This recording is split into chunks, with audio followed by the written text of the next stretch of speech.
morning, Mark Soderberg with ADM Investor Services with your morning ag outlook. Mostly lower trade across the ag space here overnight.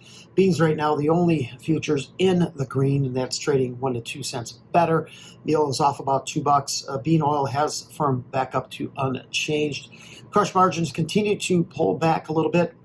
This after crashing 15 cents yesterday to $2.05 per bushel. Bean oil product value did dip back down to 47%, that being the lowest level in nearly 3 months as the market just seems to be a little bit skeptical the EPA will have success in reallocating the nearly 1.4 billion gallons of bean oil exempted from small refineries over the last 2 years.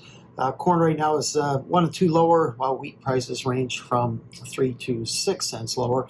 We do get ethanol production later this morning, expected to come in very close to the previous week's 315 million gallons, while looking for a slight uptick in stocks. Export sales tomorrow, while biodiesel, renewable diesel production capacity, and feedstock usage data comes out on Friday. Weather-wise, rains will continue to fill in across the central and southern plains today, while stretching into the Delta and Gulf Coast region by the weekend.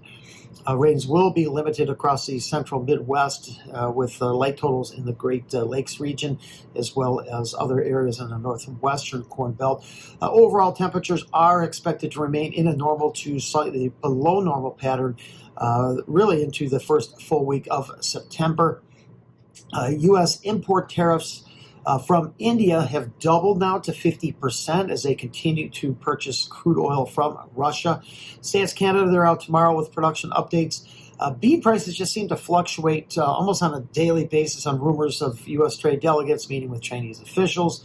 Still unlikely to see a major breakthrough on trade talks until President Trump and Xi meet, possibly in late October, early November timeframe. Yesterday, I did attend the Farm Progress Show in Decatur, Illinois. While I had the opportunity to meet with several farmers across the Midwest, most acknowledged that crops look good. However, in Illinois, most felt that corn yields would still come up shy of last year's record. Right now, the USDA has plugged in a record yield for Illinois at 221 bushels an acre, and that is up from last year's record at 217, so time will tell on that. After failing to trade above its 50-day moving average earlier this week, December corn has pulled back to the 410, back below the 410 level. Next support below the market is last week's low at 401 1/4. Inside trade for November beans here overnight. Next resistance is the August high at 1062 3/4. Inside trade for Sep oil as that has slipped back below its 50-day moving average. Support below the market at the 100-day at 51.33.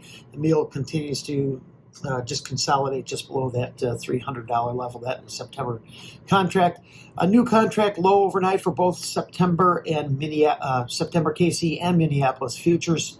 Spot KC has traded at its lowest level in nearly 5 years. This week, ICAR has raised their Russian production forecast to 86 million metric tons above the USDA's 83.5. Analysts have also upped Australia's production forecast closer to last year's production, which was 34.1 million metric tons. ABER is expected to update their production forecast next Tuesday, likely to come in much above that their most recent forecast in June at 30.6 million metric tons. Thanks for listening, everyone. I hope you have a great day.